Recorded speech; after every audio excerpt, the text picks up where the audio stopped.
It's like all these therapists just like perpetuating trauma. There was one that was like, I went in for like sexual abuse and the trauma therapist moved her chair closer to them to sit next to them and touch them. No.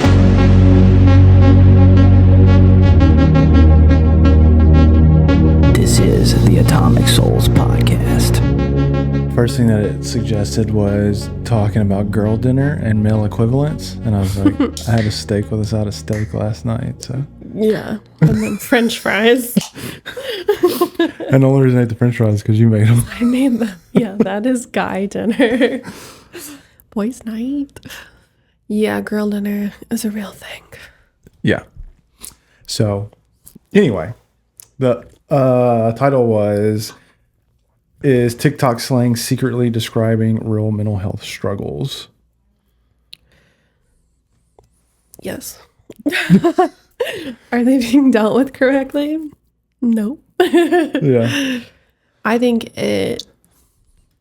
social media terms and stuff validate people and they feel seen. But if you're not like working to like work towards healthier lifestyle, then like, is it stops? It's like a lazy therapist, right? It's just like, you're not actually like progressing in life and growing. You're just like, oh, I feel validated, which is great. And we need that. We don't need either or. Yeah. Well, I was thinking it's similar to what you were saying the other day, because we were kind of talking about, you know, everybody says that they're ADD or autistic or whatever the case is these days. It's like everybody's trying to self-diagnose all these things to describe their experience. The new one's OCD. Right. That everyone wants to be. You like your room clean. That's good. Yeah. That's not a medical issue. Or you just have like high anxiety. It doesn't mean it's the level of obsession and there's no compulsion. So like, where does that come into play? But I think it's exactly what you're saying, is like they're trying to figure out a way to describe what they're feeling and a way to like fit in. It's like, oh, well, this is similar to what other people with OCD say. Maybe I just have OCD. Yeah. Yeah. It's a way to find a crowd. I think it's grown to feel validated and to find community. But when you're just like playing the victim to the diagnosis or identity, then it can be like dangerous. If you're just like, this is who I am and I'm not willing to change it, or it's just like who I am and I can't change it. That's when it becomes like a situation that's, you know, unhealthy. That's what I see the most of, is this is just who I am and you have to accept it. Yeah. I think as society, we, in like the internet age and social media, helping, I think the increased awareness in education is great. Like we're all like researching, what are these things? Like, why am I like this? But I think, and I'm hoping the pendulum starts swinging back into the middle of like, okay, there's a treatment plan for all these things. Or like, let's grow into like being better people and like better humans. And like, how do I, if I'm like, I saw bed rotting on there. If I'm bed rotting, like I'm probably depressed. Like I've seen some pretty gnarly bed rot videos. And I'm like, oh, yeah, that's depressed. That's like severe depression. So I hope we're like swinging to the other side of like not just needing the validation and community. I think some are. There's good and bad, right? We have some people that are just, oh, well, that's who I am, and that's just the way it's going to be. I was talking about it with some guys this morning, because obviously trying to get in shape and stuff like that, something that we've been doing a lot. Yeah. And I was telling them it's so ironic to me, because up to about 2 years ago, everybody was body positivity and, oh, well, you know, you're healthy at any weight and all this bullshit. And there was no, like, how do I fix this around it? It was just, you just need to accept me as I am. GLP-1s come out and instantly that conversation changed. Yeah. It was just the voices. I needed to calm the voices so I wasn't eating constantly. Right. You had a lack of discipline. Like eating disorder. Exactly. Disordered eating. And I totally understand it. Like I've been in the kitchen. I've literally said the words before, like, I'm not hungry, but I feel like I need to eat something. You're like, yeah, you're fat. I'm not therapist at home. So like I understand what they're describing, but I understood it back then too. And that's why I was like, this is such bullshit, because you're saying like, oh, well, this is me and you just have to accept me. No, I can accept this is where you're at, but I can also accept there is a way past it. I think that goes back to my like lazy therapists, lazy medical teams that are like, yeah, like there's nothing we can change about you, but now you have all these like functional doctors coming out and they're like, oh, actually, like let's do an actual full lab report and like really see what's going on. Right. And so, yeah, I think as a society, we're going back to the middle, especially on that one.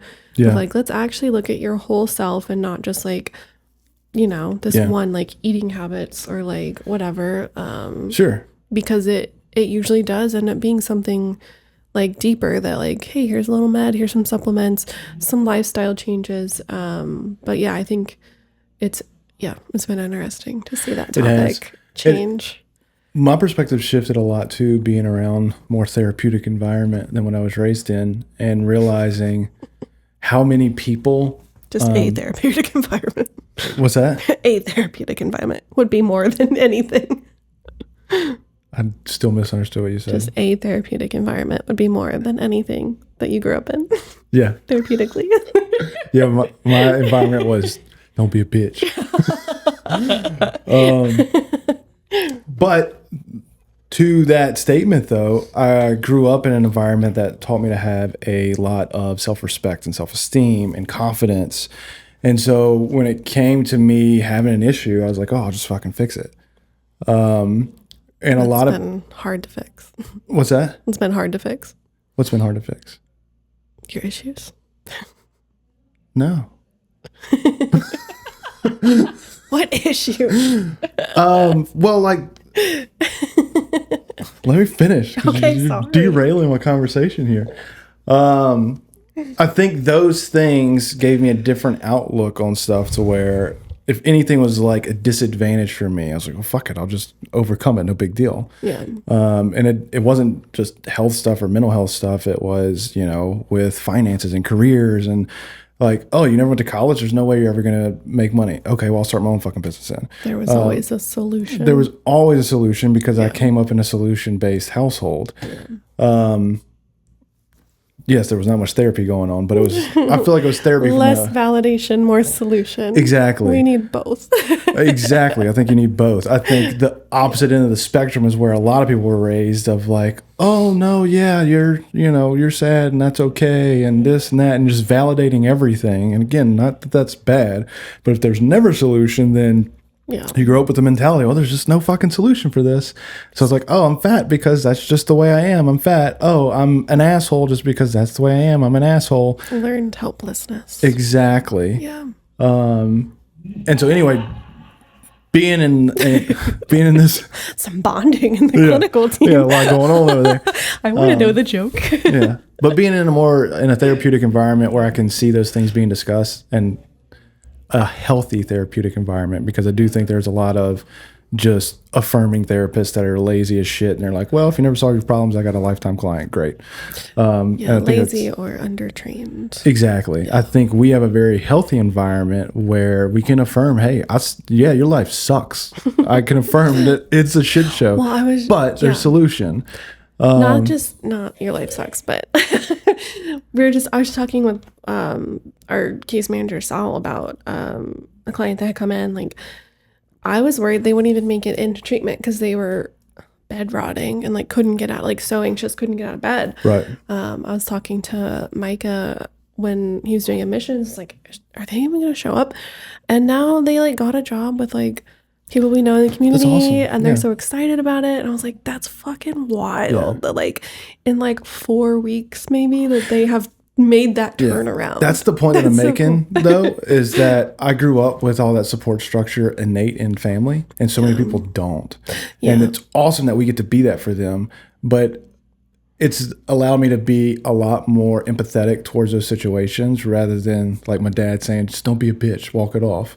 Yeah. Like now I can see like a lot of people didn't have the dad that was saying that and pushing them to be better. Yeah. And so that feels like aggressive to people. Right. Or invalidating. Yeah. Well, aggressive. Like the conversation I was having with Kevin the other day, and it came off as aggressive to some of the people he was having that conversation with around finances. Yeah. And to me, I'm like, this is the most basic shit ever. How's this aggressive? But when you've never approached the conversation before, it seems pretty extreme. Yeah.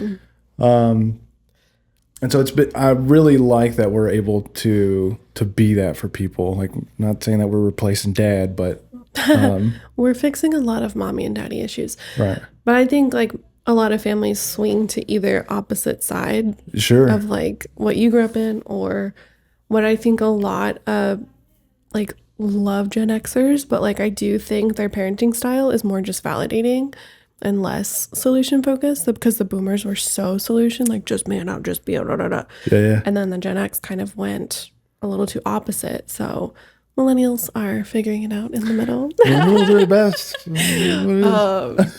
Because I do see that. I do think Gen Z mostly have Gen X parents, and it's like an interesting correlation there. Yeah. Of like a lot of them feel validated, like unconditionally loved by their parents, but they're like still living at home. Like they're still struggling to like launch. They're like struggling with feedback from bosses. Like they're struggling with finances. Like, and like there's environmental economy factors, but it just seems interesting that there are a lot more like Gen Zers that are like in that helplessness. Right. Well, and, people like, want to point the but they feel finger. validated and supported. Yeah. People want to point the finger at systemic issues and say, oh, I can't get a house because the economy is terrible. I can't get a home because employers won't pay me what I'm worth. And that mentality is very difficult to succeed in a capitalistic society. Yeah. How would you switch that mentality to a healthier, like if you ran up into those roadblocks? Those were never roadblocks for me. Like, it was, I know. How would you twist that in your head to be healthier? What would you say if you couldn't find housing or a job that pays? Everything comes back to discipline. Like if you sit down and do the math, I've done this with multiple people now that are only making $40,000-$50,000 a year. And you look at where their money actually goes, because that's the biggest issue, financial literacy. Not that everything's about finances, but that's a great, that's a kind of a great test to see how people's discipline is across their life. Look at the finances and they have no budget. And then when you start charting out what they actually spend, they consume most of their money because they go out to eat for every meal or every other meal. Breakfast and coffee every exactly. day. And it's like, okay, you get a new iPhone every 2 years. You get a coffee every single morning, you know, all these different things. And I've seen stuff online. They're like, oh, yeah, the boomers saying, oh, my avocado toast is stopping me from buying a house. I don't think my $5 avocado toast is stopping me. No, but your $5 avocado toast, plus your $5 coffee, plus your energy drink on the way home, plus the cigar with your friends. Speaking from experience. Right. All those things add up. And then when you actually sit down and look at that stuff on an expense report, you realize, holy shit, I consumed $1,500 of my income. And that is a life-changing amount of money on a month-to-month basis. People think, oh, I mean, I deserve these things. Cool, that's fine if that's what you want to do. You have to sacrifice something. Right. You can sacrifice the fun and stuff now, or you can sacrifice, like, not having a future savings. The Jordan Peterson statement of either you choose your sacrifice or your sacrifice chooses you. Yeah. And if you're never going to have personal discipline and sacrifice, the sacrifice is going to choose you. You're right. You're never going to own a home because you're going to go out to eat at Chili's and McDonald's or whatever the case is every single meal. I'm not saying you have to like aggressively do nothing fun, but it's just like finding that balance. You plan.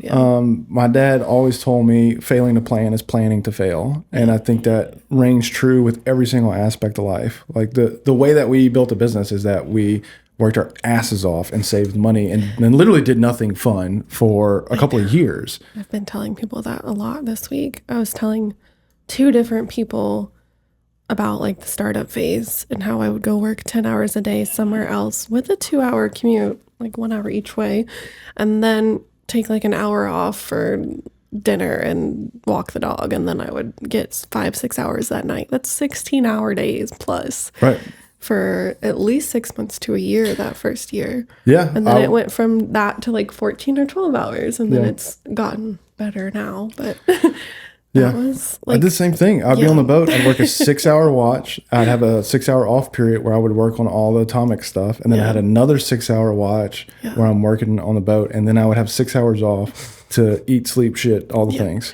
Yeah, I was telling these people like, because they're like, oh, it's so exhausting. I'm like, That's business owner life. If you're going to do that, like, it's going to be exhausting. You have to sacrifice stuff.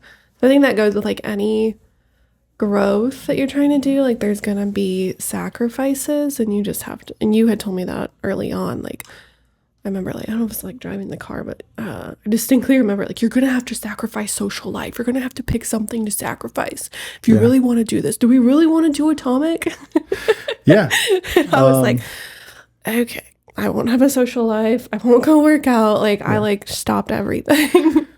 I mean, it's true. You with can't, a purpose in mind, not just to bed rot. you can't have it all at once. You can have it all, but it's not going to all happen overnight at once. You have to choose sacrifice, and you have to plan for the seasonality of it. Like, I was cool with it. I mean, I was talking with some guys this morning about this because they were asking what my boat schedule is. I work 4 or 5 days a month. They're like, did you ever work full time? I said, dude, I used to ride 4 months at a time. Yeah. And take off for 5 days and then go back. Right. And 2 of those 5 days were travel days. Right. Exactly. Like 3 days together. Exactly. And I was like, and I made a lot of money doing that. I don't think you saw your actual family besides me for like years. Yeah, a couple years. For a long time. Because you would come see me instead. But we had a plan. I had a plan that I wanted us to get married, and I wanted us to be financially stable. And so we got to that point, and when we got married, we moved to Austin, we had no debt. Like, we weren't making a lot of money, but we had no debt. And so even though I was making like $45,000 at the time. I was making $0. Exactly. You're making $0. So a household income of 45 grand. We were saving like $700-800 a month because, again, sacrifice tremendously. We didn't eat out. Or Chick-fil-A was the date.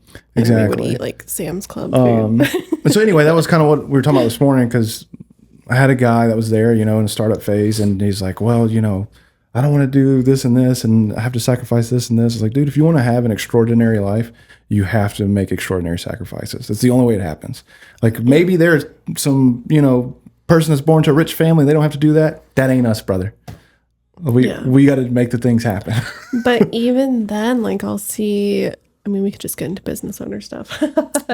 I'll see the ones that like mommy and daddy bankroll it, and it's like, they're failing like 5-6 years in because there's not actual pressure to like make it work. Exactly. And like at the end of the day, like, we could each just go back to like career jobs and be fine, but we don't want to. But again, we're not like that. We're talking about finances and business ownership right now. The reason I think it's a relevant conversation with all the things mental health is because discipline correlates every single aspect.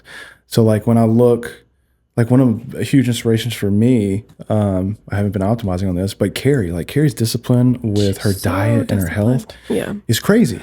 And I aspire to be like that one day. Same thing, like Tyler, kind of a similar situation. Like those people, if I'm looking at somebody like, hey, how do I be healthy? How do I have a healthy diet? I'm not going to go ask my buddy that I just went to McDonald's with. I'm going to go ask Carrie. But the reason I want to ask Carrie is because she lives an extraordinary life because of what she's willing to sacrifice and the discipline that she's willing to have.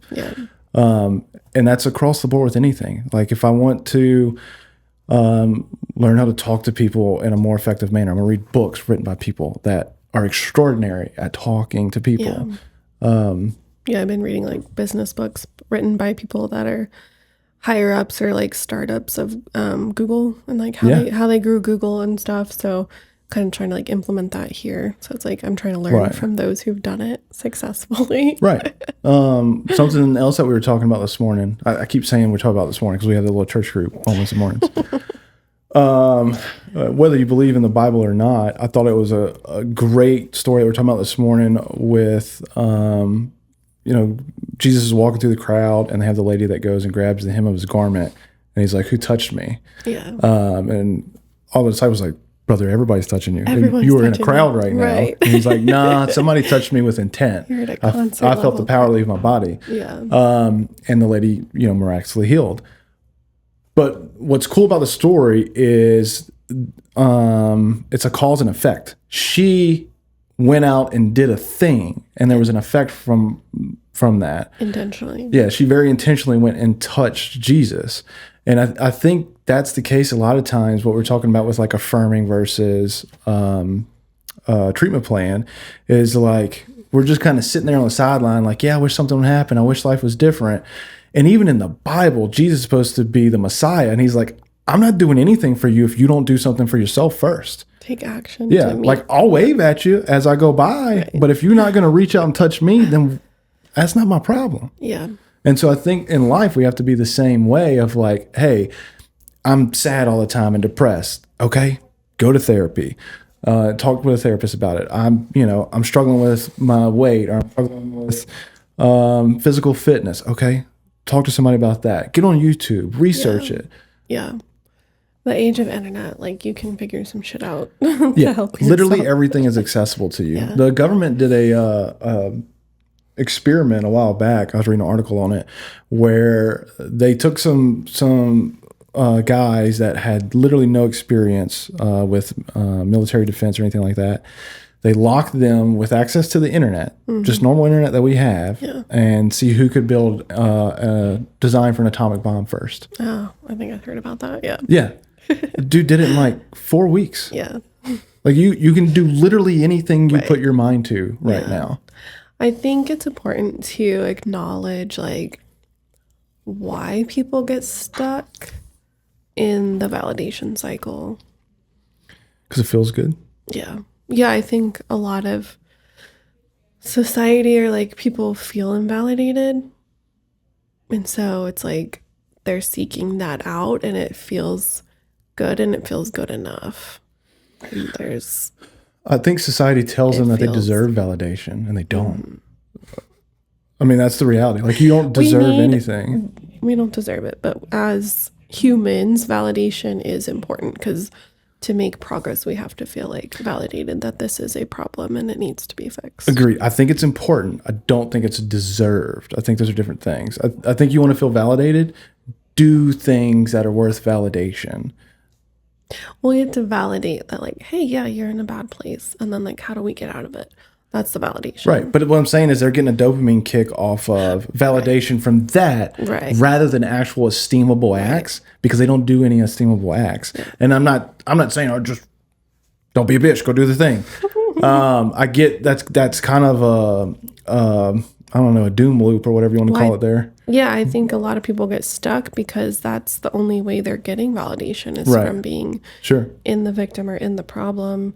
And so it's like what are ways that people could find or self-medicate with validation? Self-medicate. I think sports are phenomenal for that. Like teams of any kind. Any team sport. I mean, individual sports like golf and stuff, that's cool too. But that's more of a competitive nature rather than like team validation. Yeah, I think teams in general. Teams in general is great. Yeah. Sports specifically, though, because there's immediate cause and effect to where, like in business, love business, what we do, right? But there's not immediate cause and effect on anything. Everything is a massive time horizon. So stuff that we do today. Well, I would challenge that with like our boots on the ground team. Like every day they're seeing progress with clients and like helping each other. Like we had some really cool groups this week and they were like, they loved it. Like they want to do it again. I'm like, they liked that? I thought that was not going to work. That was the dumbest shit ever. No, I thought it was cool. It was just like sometimes we'll have groups of clients that are like lead balloons and just don't want to have fun. So that's true. No, you're right. I think our boots on the ground team, they are seeing. And it's been really cool to see them bonding over all that progress. Yeah. So maybe that's the thing is encouraging people to like dive into careers. Don't be so jaded to like, oh, I got to have work-life balance.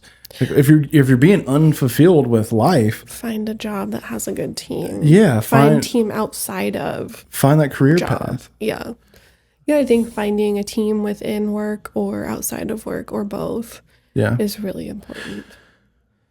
Yeah, I think it's really hard to have both these days. Not that I'm saying I'm opposed to it, but I think one or the other. I think work-life balance is a difficult thing for a lot of people. I think what we talk about a lot with like work-life integration is more achievable and more fulfilling. Yeah. Because for the most part, you do life with the people you work with. Yeah. Like we used to have the saying on the boat, you know, you live on the boat, you visit home. But that's the reality for most people, right? Yeah. Like if you're at work all day, you go home to, you know, kiss the kids and go to bed. Yeah. For the most part, your life is done with the people at work. Yeah. So finding that team that you really vibe with and, you know, if going and having beers afterwards is the thing that you do, if it can be those people, that's great. Like work at that point just becomes the task that y'all do with your group. Like that's your... When I think of my favorite places I've worked, it was less about the work and more about the 100% groups that I had there. And I would tend to like make a group myself. Yeah. Have like a little crew at work, a little clique. But that's healthy, right? Like you're like building up friends. And like even today I walked up to this networking event and this guy was like, "Oh, Rachel, do you remember me?" And I was like, "Well, you were one of the Bills, right?" And he was like, "Yeah, I was a Bill." Yeah. And previous place we worked at, and he was at this new place that we were touring. So it was just like that was 8 to 10 years ago that like we knew each other, but we still were like, "Hey, remember you?" Yeah. Like we were in the shit together, but like we got through it. Yeah. No, I think, that's 100% true. Like people don't leave jobs because the job sucks. They leave jobs because the manager sucks or the team they're working with sucks. Yeah. Anytime I've left, it's a lack of connection with the team. So yeah, I think work-life integration in that regard is hugely beneficial to mental health. And I think so many people are jaded from it because they're told that you have to have work-life balance and you should have a friend group outside of your work group. I just don't think it's realistic. I think it's realistic for some, but it's not for most people. Not for a career. Yeah. I think it's realistic if you work at like Starbucks. I don't think it's realistic if you're trying to like climb a corporate ladder. Yeah. Yeah, if you're like comfortable where you're at, I think. If you're comfortable where you're at, then this conversation isn't relevant to you. Right. Yeah. Seriously, like I don't think it's fine to be comfortable and 100% fine. I don't think that you should be balance. I don't think everybody needs to climb a corporate ladder or be an entrepreneur or any of these things. There's some of the happiest people I know don't make a lot of money, but what makes them happy ain't money. Yeah. And they are self-assured enough to know, like, I don't give a shit what's on Instagram and Facebook and all these other people are doing. I'm happy with who I am as a person and family, and that's fantastic. Yeah. That's why, like, we had that conversation in the beginning that you were talking about a second ago, and I said, look, you're going to have to sacrifice something. So if you don't want to do that, then you don't want to do this. Yeah, you were really, that was a make it or break it conversation. Yeah. Because I wanted to go hang out with friends. And you were like, yeah, no. Yeah. We got to buckle down on atomic stuff. There's shit to do. And it's not for everything. It's a seasonal thing. Like Right. that might be a year, 2 years, 3 years. I don't know. I have friends and we go do stuff. But we're also, I think, surrounded by people that are in similar lifestyles. And so it's social, but it's also like business, and so it's the integration has happened. We created those networks of people though over a long duration of doing the same thing and interacting with the same people. Again, it's not an overnight thing. Yeah. I think I had previously been surrounded by people that were like balance, like oh, like I don't bring work home, oh, I don't like do that, like what, like I just need to be paid more. And it was just what's funny more is people about just like the pay and like the social life in Austin. The people that are so gung-ho about balance are the most imbalanced people I've ever met. Like most of those people are fucked up. Well, I think that's what they're looking for is balance in their day-to-day life, but they actually need like a more deeper balance. It's hard to find purpose in balance. Yeah. You find purpose by going all in on something. Again, I'm not saying that that's got to be a career, like, but it's got to be like something. Chasing happiness. It's more of like a feeling than like actual goal. Yeah. If you're chasing happiness, you might touch it every now and then, but you're not going to grasp a hold of it and keep it. Like milking the balance. Happiness teeth. But that's the reality. Happiness and emotions. So it's going to go up and down, up and down. Life is not balanced. Right. So if you're seeking fulfillment, you can grab a hold of that and keep it. Mm-hmm. Like I'm fulfilled every day. Well, I think of like Marines, like they go do like really hard things and like stay up for ungodly amount of hours and things because they have purpose and like a direction. Yeah. And I think a lot of general society does not. Yeah. Yeah, they have the purpose to like drive the discipline because you can be disciplined without having purpose. Some people are just like disciplined to be disciplined, but yeah, I think it means rare. More when there's it just means more when there's like a goal that's like achievable. Yeah, I think it's rare to have discipline and not have purpose. It's like one of those things where I'll talk to people about something going on that's good in business or something, and they'll be like, "Oh man, you're so blessed," or "You're so lucky." And I was like, "You're right, I am. I'm extremely blessed and extremely lucky to be disciplined." But it seems like I get really fucking blessed and lucky the harder I work. Yeah. And so it's like, there's people out there that work really hard and they are not blessed and they're not lucky. Mm. But the reality is there's a direct correlation in general. The harder people work, the luckier they get.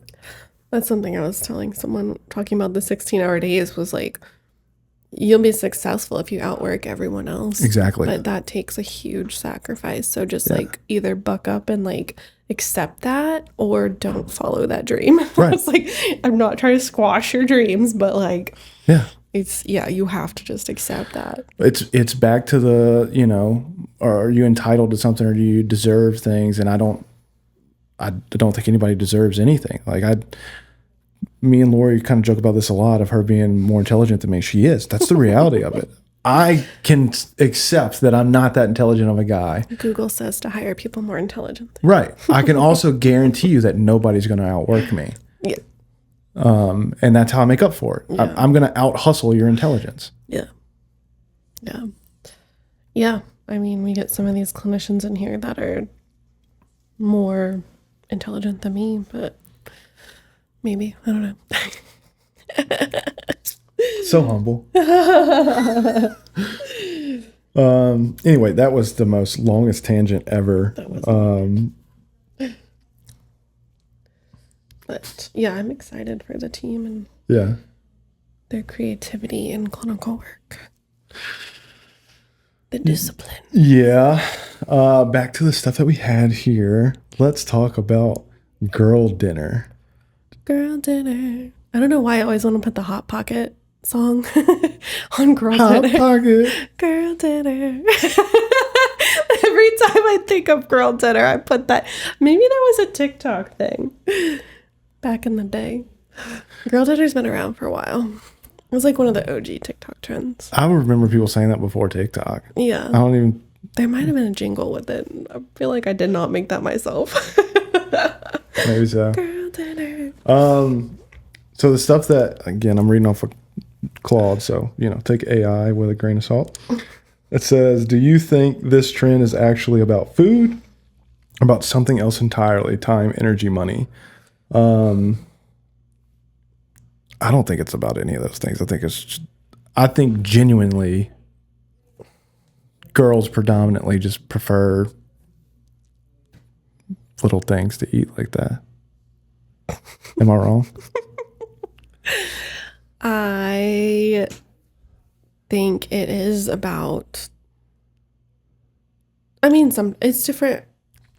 It varies, I think. Sometimes, it's fun to eat like little things. I do think it's mostly in like energy exerted. Like it's easy to just like get some. So it's lazy? Ham and cheese, yeah. Okay. I think it's lazy. Like we try to like dress it up as like girl dinner. It's fun, but it's kind of like sad. Sad and lazy. Not cooking. Yeah, so if you're doing girl dinners, you're just sad and lazy. Depressed. No, I do think it comes from, Wow. For some people, but I think for some people it's not. Well, it's like it said in the male equivalent. So I was trying to do male equivalent. I was like, that's not my thought at all. My male equivalent is I like to eat meat. Yeah. So when it's just me, I eat meat with a side of meat. No, because girl dinner's like random stuff you have in your house, just like on a plate. It's like a little cheese, it's like a charcuterie board. I get it. I see you do it all the time. And I'm like, how is that dinner? Like, you brought cheese and crackers to work once for lunch. I'm like, I love those. Shout out H-E-B cheese and cracker plates. They're so good. H-E-B meals in general, when they're not expired, because they want to since expired. Don't order on Saturday nights. Yeah. Sunday delivery food is expired. Right. You gotta order Monday fresh. Right. That's the pro tip. Pro tip for H-E-B delivery. Yeah, I think it's quick. It's easy. I think girls like snacky stuff, but I think underneath all of that, it's like easy, accessible, like depressive. Low energy. Yeah. I don't think there's a male equivalent to that then. Guys don't snack like that. Yes and no. Like, guys, again, somebody can correct me if I'm wrong, but like when you're out of the house and I'm doing dinner for me, yeah, I get excited to cook a steak and like a link of sausage with it. That's so gross. And it's not low effort. I don't even think about it as effort. Like, I'm excited to eat it, and so I'm watching it cook, and I'm like, oh, yeah, this is gonna be fucking awesome. So it's not, I don't know. It's not low effort. What's a low effort meal for you then? I mean, a low effort meal would just be like going to McDonald's or something. So again, it's fast food. That's what I'm saying. Yeah. I don't think there's like a true 1-to-1 equivalent as like a girl dinner thing. Yeah. I do see a lot of like dudes, like we'll have a lot of single dudes that like work for us. They eat out so much. Yeah. I think maybe that is the equivalent of girl dinner. It's just like Chipotle. Maybe so. Yeah. I don't know. I feel like there's a cultural difference there because I grew up in a culture where the men cook a lot. Like South Louisiana, the men do a lot of the cooking. Yeah. Not that the women don't cook. My mom's a phenomenal cook, but my dad's also a phenomenal cook. Yeah. People ask that a lot. They're like, do you cook? And I'm like, nah, got a Louisiana guy. Yeah. But then Texas is very different. Most people know in Texas, it's much more traditional, wife cooks. Kitchen is the wife's domain kind of thing. Stay-at-home mom kitchen. Yeah. And I think that's kind of society as a whole. For most of America, I think, yeah. Yeah. So I guess that's taking that into account. I think a lot of the like team that we see do that, or just single men in general around here, I think they were just raised in a culture where men don't cook. Well, maybe that's where girl dinner comes from, is that like most women are cooking, and so when they have a night off to not cook, it's just like, so just for me, like just gonna girl dinner it and snack on some things. Maybe so. I don't cook though, so right. I'm just lazy. You're just lazy and exhausted. I like cooking. I would cook every day. I don't like picking the meals though. I would meal prep delivery every day. I don't give a shit. I'm happy either way. I'm not saying, but I really like when we invite people over and I cook dinner. I really enjoy that. I enjoy seeing people eat the food. Hosting, but I don't care about the food. See, I don't even like the hosting. I don't even want to be with you while you're eating it. I just want to, just cater it. Yeah. Atomic Souls catering. Yeah. Like, I like cooking food and seeing people enjoy the food. Just don't talk to me. Yeah. Like, I did red beans and rice and pork chops with Kevin. That little girl put down some pork chops. That was so cool to me, though, to watch her just dig into those pork chops. She ate like 3 pork chops. Yeah. It's like 4. Kids are the hardest people to cook for. Yeah. Like, most adults, even if they don't like it, they're going to be like, oh, this is great. Yeah. But for a kid to go back for seconds and thirds, it's like, okay, I did a damn good job. Yeah. So yeah, that stuff is fun to me. Anyway, yeah, I don't think there's a 1-to-1 on that one. Yeah, I think it's just like effort value. What was the other one? Quiet quitting. So this goes back to what we were talking about earlier, where people are like this work-life balance stuff. Quiet quitting is the dumbest thing in the world to me. You're not quiet, so that makes sense. For anybody. So back to like talking about, self-esteem and stuff. You're telling yourself that you're not trustworthy. Like you can't even trust yourself to be trustworthy at that point. It's one thing if you tell your employer, hey, look, I feel like you did me wrong and I'm looking for another job actively. I get that. Like that's an integral move on you. But the quiet quit, if bullshit. Someone tells you they're going to leave, a lot of times you'll just get fired. So a lot of people do it for safety reasons. That's what unemployment's for.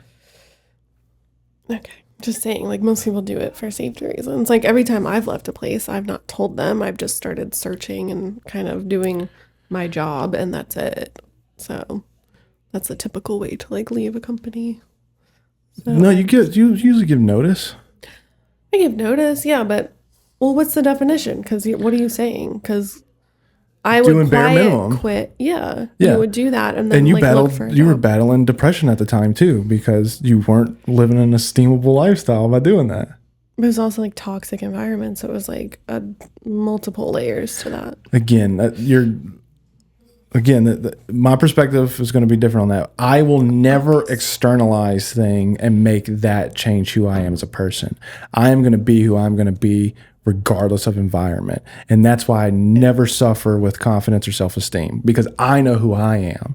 And I'm going to be a reflection of who I am, not a reflection of who you are. That's great. We're just trying to like figure out the definition of it. But we're talking about like people that are struggling with depression and anxiety and all these things. It's because you're letting external factors determine who you are. And I'm saying the best course of action is to never do that. If you're, what is the definition of quiet quitting? Because I feel like you didn't even define it. You just said, I'm not that. Doing the bare minimum at work, not going above and beyond, disengaging without formally leaving. So exactly what we described. Yeah, I mean, if you're looking for other jobs, then you're going to go put that energy into like elsewhere instead of like doing like. In this scenario, they're not looking for other jobs. They just quietly quit in their job. Yeah. Yeah. Because the effort I would put my value in would be searching for a new job, and that's what I typically would do. But I would just like clock in, clock out, and do the job. But yeah, if you're not doing anything, yeah, it's a very passive aggressive way to leave. The reason I don't like it has nothing to do with impact on the employer. I don't like it because it's an impact on you personally. That is... It's passive or passive aggressive. Exactly. behavior. It's the same thing with like young kids in sports and they just quit because coach hurt their feelings or something like that. That was not allowed in my household, and I did it once and I got in so much trouble for that. But I think it's really important because once you tell yourself that that's acceptable, it becomes acceptable everywhere and all the time. And again, you can no longer trust yourself to have integrity. Yeah. So, moral of the story is... Be like Mike. He's the only way to be. That's not what I'm saying.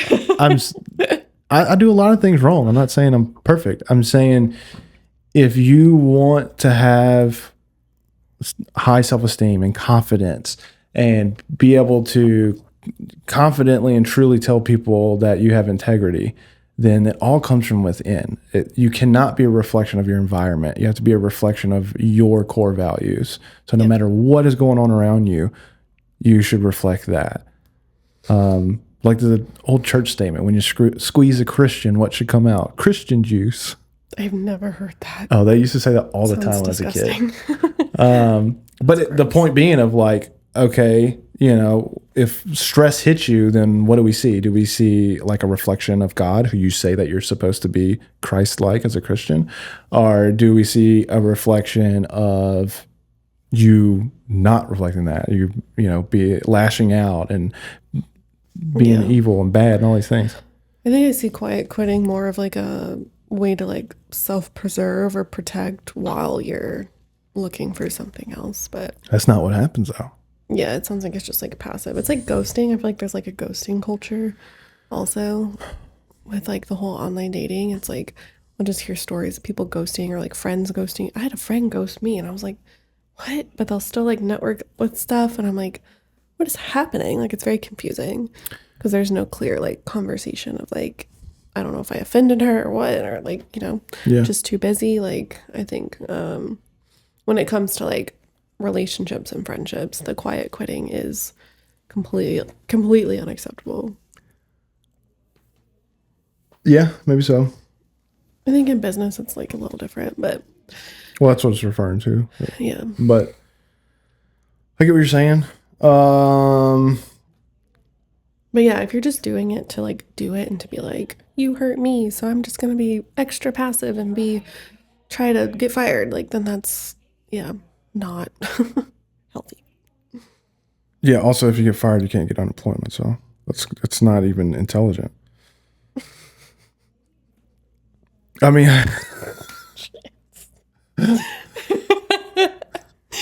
Going at it, he does not like that one.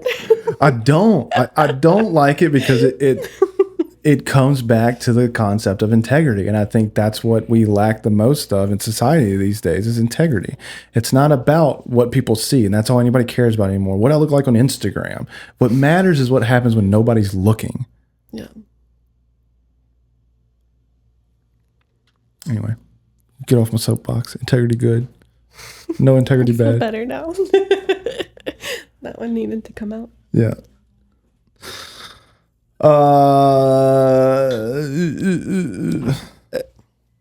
If someone's watching this and realize that's trash.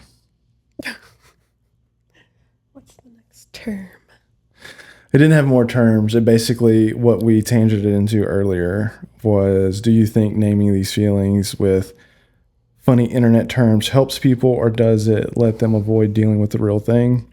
I answered that in the first sentence. Yeah.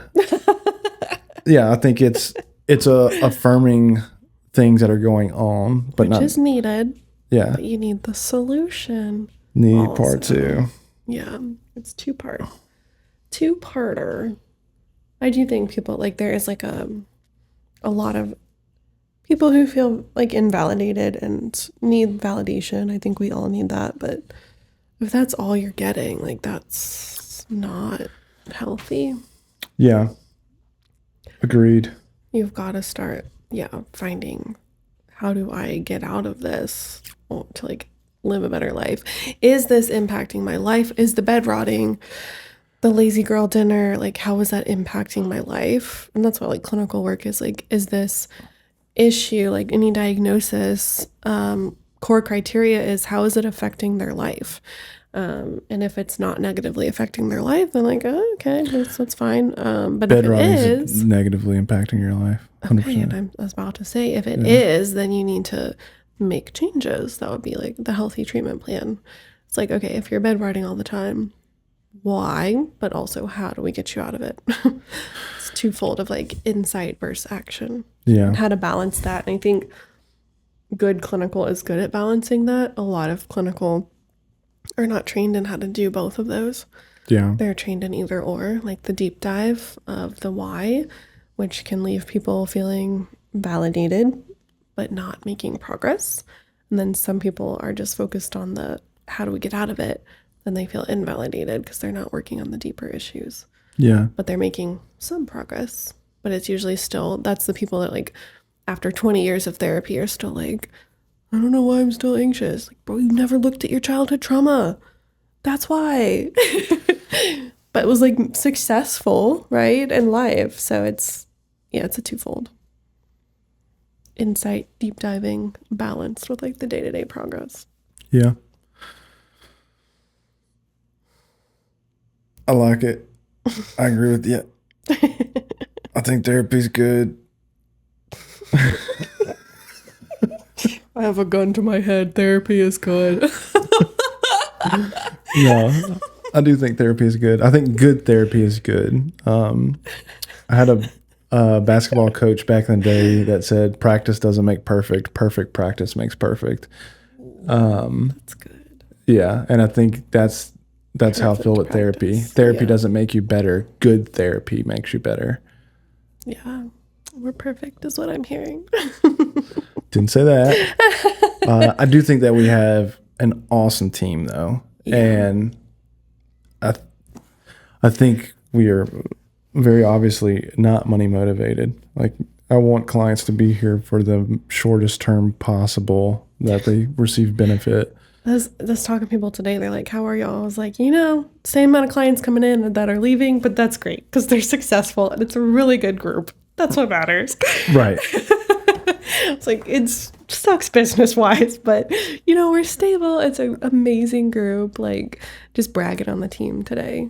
When people are asking, because like we did an inner child night, we did psychodrama. Like, these are kind of like silly, goofy groups, and like they ate it up and like dove into it.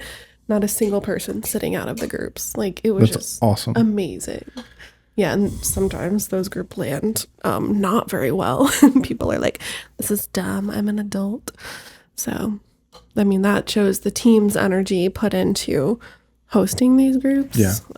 Same with like the fitness group. Like, there's usually a lot of people that don't want to do it, but the last one we did, the whole team was in there and we had all these stations and it was like very community driven and people didn't sit out. So yeah, I think we have an awesome team. Team is killing it. I am really proud of what we do here. The energy is high. Yeah, it is hard to scale a business when we're successful, though. I know. I'm like, people are successfully graduating, and I love that. But like at the same time, there's like two sides of me. Yeah. You got any friends that are fucked up? Yeah. Some do send their friends, or like they're like, my daughter's gonna come. Like, yeah, but it's just funny. Yeah, it is funny. Yeah, I mean, it's beautiful. And like, I think you said it perfectly. Like, we're stable, so it's not a complaint. The alumni is growing massively. Yeah, it's just a funny problem to have. It's not even a problem. It's, you know what I mean? Well, like with business, yeah, you're looking at it's like a growth problem, but at the same time, it's like grounding yourself that like we have like 5 people every other week graduating. Like, that's fucking great. Yeah. Successfully. Yeah. Well, something I talk about a lot in business with people in like a consulting capacity is I see business in kind of like 3 levels of priority. Marketing is number 1. You need to be able to market a product. Number 2 is client retention, which would kind of fall into relation management, sales, that type of stuff. And then number 3 at the bottom of the list is quality. So quality of your product. Is it actually a good product? And I think we're good at all of those things. And now I'm back full circle to like, okay, our marketing's got to be better because our quality of product is outpacing our marketing now. Yeah. We have fantastic client retention in the fact that our clients, become alumni and we continue to have great relationship with them. They're not needing to buy product again, which is awesome. Yeah. That means we have a phenomenal product. We need our marketing to outpace it though, so we get more clients than discharge. That is where we're at. Yeah. Yep. So beautiful problem to have. I would much rather have this problem than have bad product. And we have client retention simply because clients are relapsing constantly. Yeah. I don't want that to be relapsing and going like AWOL. Yeah. So we've had people relapsing, but most of them has been really cool lately. I think it goes back to the whole team focusing on relationship the last few months. Yeah. 90% of those people that are relapsing are getting up into higher levels of care and then coming back. And so that's really cool because I think we talked about that the start of the year. We had a lot of relapses that were just kind of like, okay, they relapse. Like, they weren't getting into higher levels of care. It was just like, yeah, they just relapse and now they're going nowhere. Mm-hmm. But the fact that they like, even today we had a girl that was like, I'm ready for residential. I was like, okay. She couldn't show up for IOP for like 2 weeks. It's like, okay, like we built enough relationship with her that it's like she's ready now for higher level of care because she can't stop drinking. Yeah. And that's fine, but it's not IOP level fine. Sure. So. Yeah, I was talking about that with a marketing client the other day because they're in the same industry but in a different state. And they were asking kind of what our admissions process is for referrals and we operate with that. And it was cool because I was able to tell them like we actually refer out more than we admit. And they're like, how does that work? Like functionally, how does those finances work for that? And I mean, the beauty is we're really, really good at marketing. So our CPA, cost per acquisition, is pretty low. But on the other side of that, it's like, dude, we're a relationship company. We're not a treatment company. We're a relationship company that does a lot of treatment. Yeah. But our primary goal is to have relationships with people and to see them be successful. Yeah. And in a lot of cases, when somebody calls in, we're not the path of success for them. Right. We might be later down the road, but they need to go to detox or res or whatever the case is first. And so it's a win-win for us. We get to nurture the relationships with those quality facilities that we refer to. And then also we find the absolute best care at the time for those clients. Yeah. And build that rapport, because we're straight up telling them, like, look, don't give me money. I don't want you to come here. This isn't a good fit for you. Yeah. Yeah, you clinically need a higher level of care, whether that's detox, res, PHP. Had a lot of that recently. A lot of, I can think of at least 5 to 10 people that right now that are stepped up in care that like couldn't make it like a week or two into IOP, so they stepped up in care and they'll get back to us. But yeah, it's just like, they're excited to come back. They're like, I'm so excited. Like they're talking to us still and, you know, getting what they need to get away from whatever, get a little more safety and security. But yeah, it's cool. And even we had someone that was like stepping down because like their insurance stopped paying for that level of care. And we're like, we actually think you need the middle ground, like PHP, and like, let's coordinate that and let's like slow this step down. So trying to like, even like people coming back, like, are you really ready? Like, let's clinically look at this and, even slow it down even more. Cause IOP, there's a lot of freedom. So you gotta really build up some life skills to be an IOP. It's too much freedom for a lot of people. Yeah.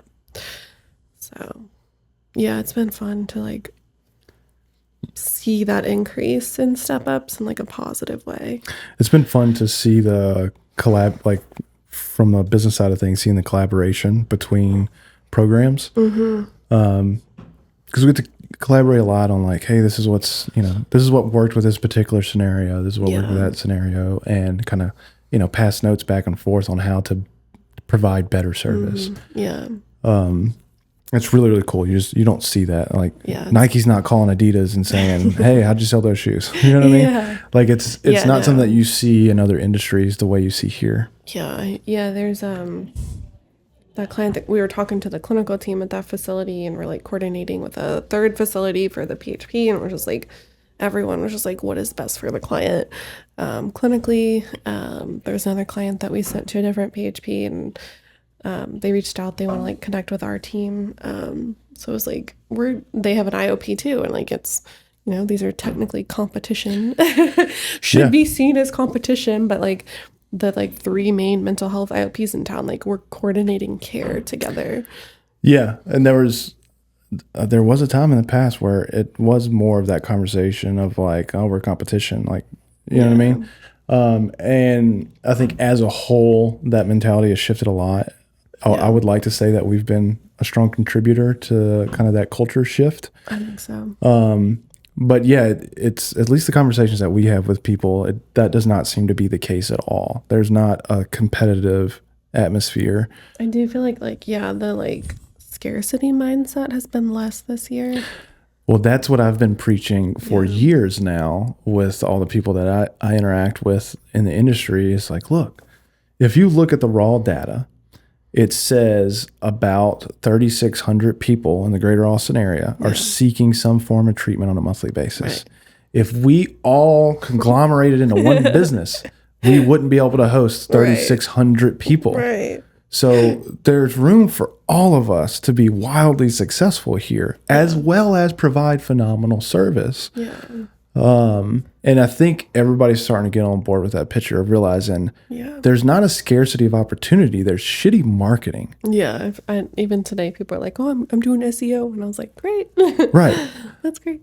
Right. You're not struggling to find clients because there's not clients available. You're struggling to find clients because you don't know how to connect with them. Yeah, I do think our marketing has shown people that they need to market. Even today, some girl was like, oh, I feel like I know you because I like follow you on socials. Right. And it's like people are seeing like the benefit of marketing through us instead of like the old, like just networking with one another and having those like scarcity relationships of like, oh, I only send to this person. Well, it was something that we talked about a lot in the beginning of like, do we do a BD person? Do we not do a BD person? And we kind of all came to agreement to not do BD as a company. The reason for that, not to say that like that doesn't have its place in the industry or, in admissions in general, but it becomes this kind of bubble of you're only talking to other people that are already in recovery. And again, that's not a bad thing, but we want to focus on the people that are not a part of this community yet. Yeah. Develop business. Exactly. Not maintain the current relationships. Like we already maintain relationships with people. Exactly. I'm trying to at least get in front of all 3,600 people that are seeking treatment. Yeah. We might, again, we're probably not a good fit for majority of them. Yeah. I want them to come through our system though, so I know that somebody's advocating on their behalf for them to be better. Yeah. Even if we never make a dime off of them, at least I know that they're being advocated for successfully. And our ability to do that is directly correlated with our quality of marketing.